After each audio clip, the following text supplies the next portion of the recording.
Hey guys, it's Brandon, aka B.Rich Beauty, aka your beauty best friend. And baby, today's tea is hot. Is Wendy Williams spying on her New York neighbors? We get a little bit of an update on Tamar Braxton.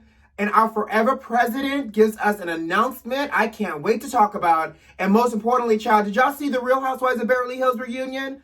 Baby, we're going to talk about it. You know what to do. Grab your beverage, grab your tea, but most importantly, let's get this party started. Let's go.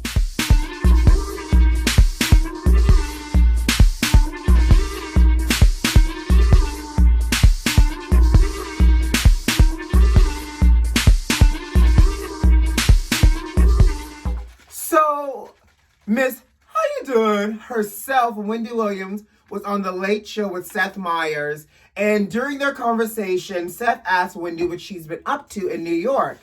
Child, that woman herself, Wendy, I can't even take it, has said she has her binoculars and she is watching her New York neighbors. So apparently there's a building in front of Wendy, and Wendy proudly admits that the guy in the apartment in front of her, and I guess the guy takes a shower with the window open. So Seth said, well, Wendy, how big is this window? She goes from head to ankle. So she and her binoculars are looking at him as this gentleman is taking his shower. First of all, Seth said, I feel like that's criminal. I'm inclined to agree as well. But Wendy proclaims herself as a peeping Tom. So just because you admit to being a peeping Tom doesn't make it right. Second of all, girl, I mean, I know you're single these days. Apparently, it might sound like there's a little bit of a visual drought that's happening over at your house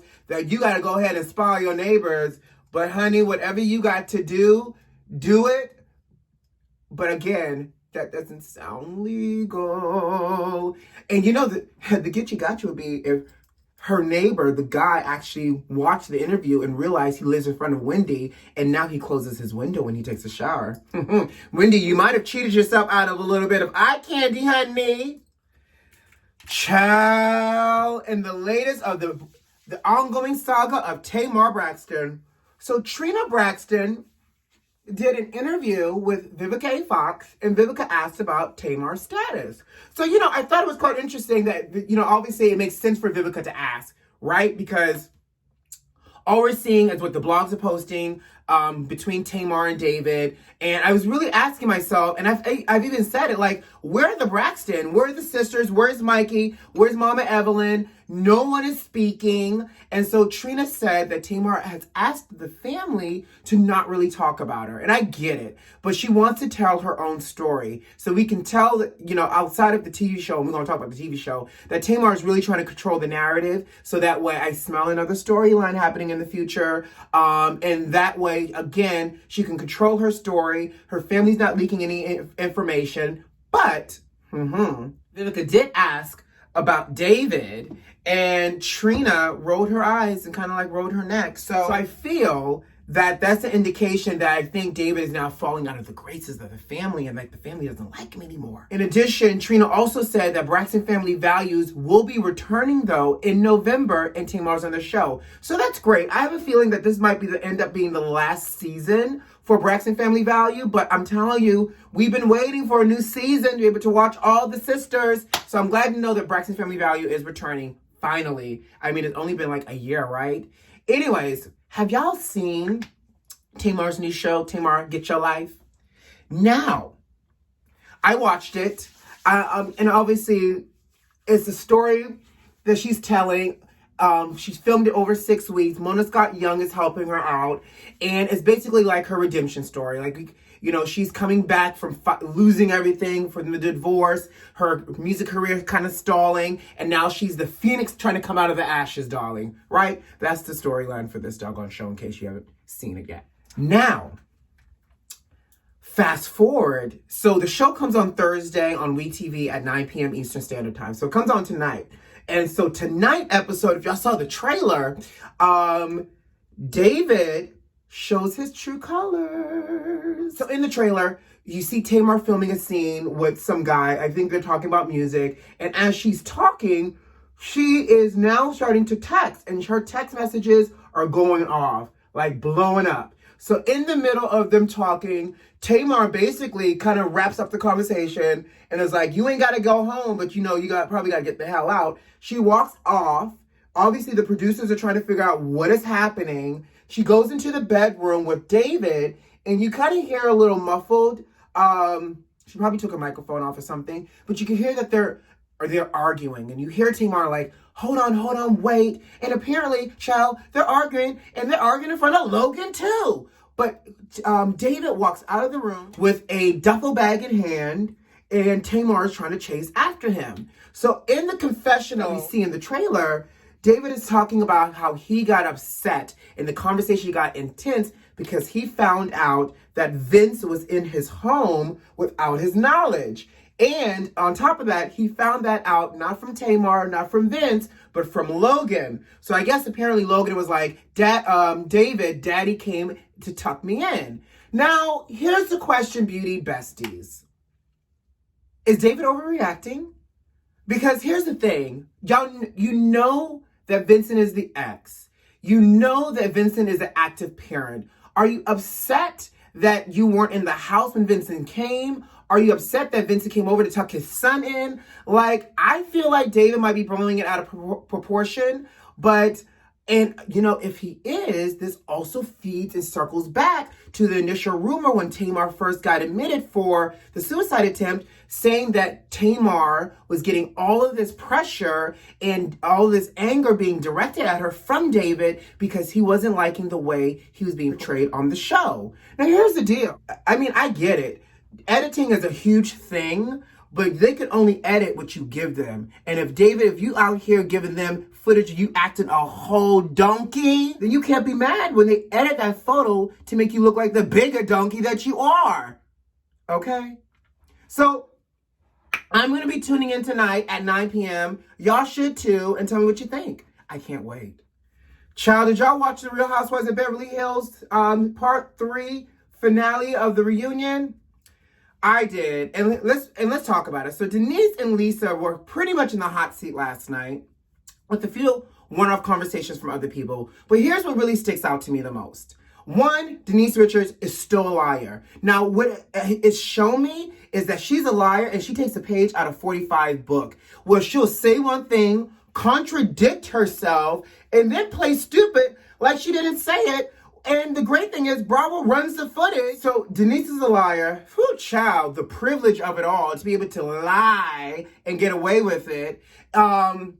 They try to come for Garcelle about Garcelle not attending Erica Jane's Broadway premiere. Now, I will tell you, Garcelle's answer was a little fishy, though. Garcelle was like, I don't like small planes. The rebuttal from Lisa Rinna, Setting had chartered a nice big size plane. Then it was, I was working. Then it was like, I couldn't get out of my mommy duties because my husband would have rearranged the schedule because obviously, I guess he's rearranged a lot to accommodate her filming schedule for Housewives. So at the end of the day, it kind of looked like Garcelle really just didn't want to go for whatever reason, and she couldn't find what excuse she wanted to land in. So she said, I'm about to dump all the excuses in a pot and see what sticks. And they weren't having it. Now, moving on, what also stood out was Lisa pulled a petty move and pulled out printed receipt copies of the text messages of Brandy and of Denise. And so, of course, Denise loves to lay in a space of denial and lying and threats, apparently, because, she sued Bravo, she sent cease and desist letters, and then had the nerve to say that the cease and desist letters were for people to tell the truth on things. Girl, that's not what a cease and desist does. It tells people to shut the hell up. But okay, sis, okay. So, of course, Rinna pulls out these receipts, makes Denise nervous, and Denise fires back with you don't want me to pull out the receipts of you and I, Rinna, and it kind of shut Rinna up. So I wonder what the receipts were between her and Rinna. But I love the pettiness of Rinna. You gotta love a good reunion, honey, because that's when the petty gets on level 10, honey. So Lisa politely puts up the receipts and they keep on moving. So then the other piece that I'm just like, makes me over Denise is the fact that Andy asked her a question about the status of her and Rinna's relationship. She's like, I need to grab something to eat real quick. Girl, you're filming a show right now. She picks up her script, her heels, her pen, and walks off camera. Andy asks her to come back, and this happens, shows her face back on camera talking about, I have to work in the morning. I have lines to finish learning. Where did you do that at?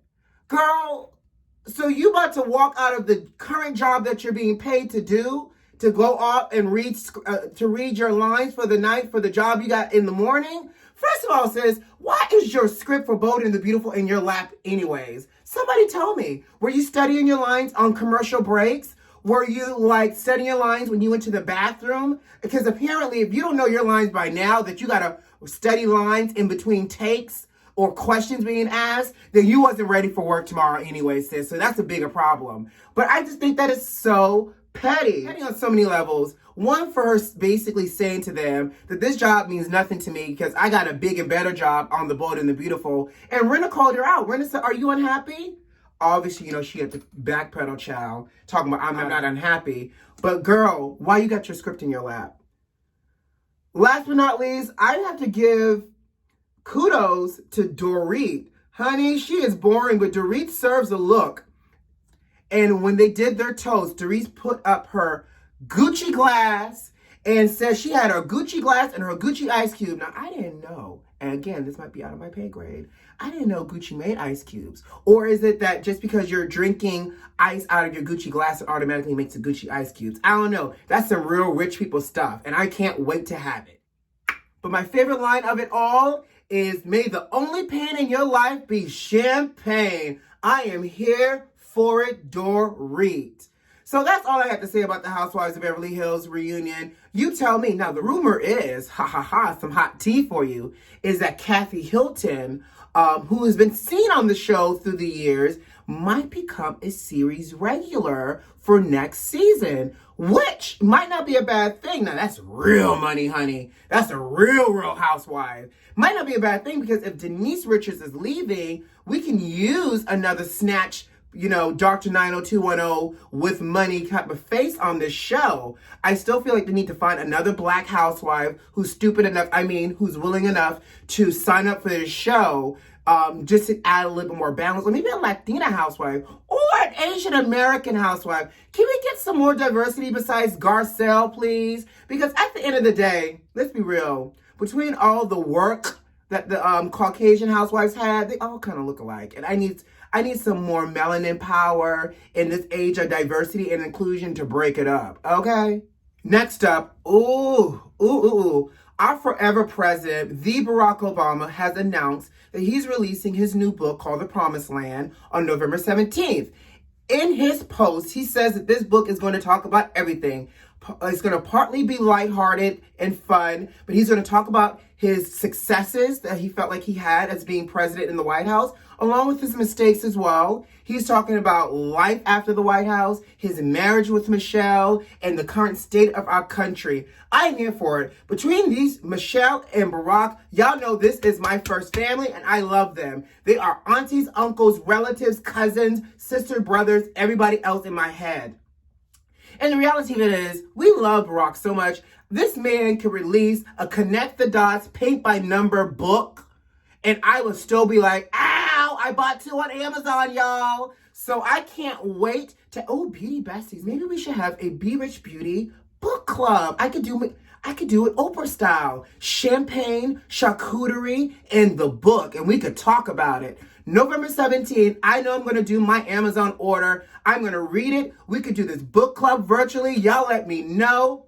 Because, I'm more than just beauty. I got little brains, too. But I'm super excited, and congratulations, my forever president. Last but not least, before I get out of here, child, I just had to talk about this because I thought this was just hilarious and just a little perplexing to me. So a lock of hair from the 16th president of the United States of America. 16th president. What number are we in? 45. Right. So the 16th president is Abraham Lincoln. A lock of his hair just got auctioned off for $81,000. So some connoisseur spent $81,000 on a lock of hair that was wrapped up in a bloody telegram because guess what? This lock of hair was taken post-mortem after he was shot, put into a telegram and mailed to Mary Todd Lincoln. And it was apparently passed down through the Lincoln Todd family, or the Todd Lincoln family, through generations.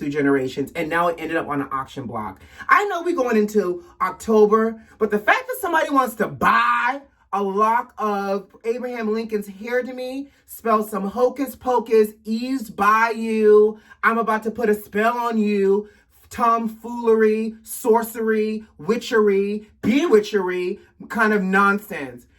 But again, apparently with people with $81,000, that's what you do with your money, is you buy a lock of hair. Like, to me, that lock of hair, if that lock of hair was going to be passed down, it needed to be in somebody's museum, not in somebody's cauldron pot, or in somebody's house. It's the weirdest thing. How does a lock of hair even survive since, 18 something, right?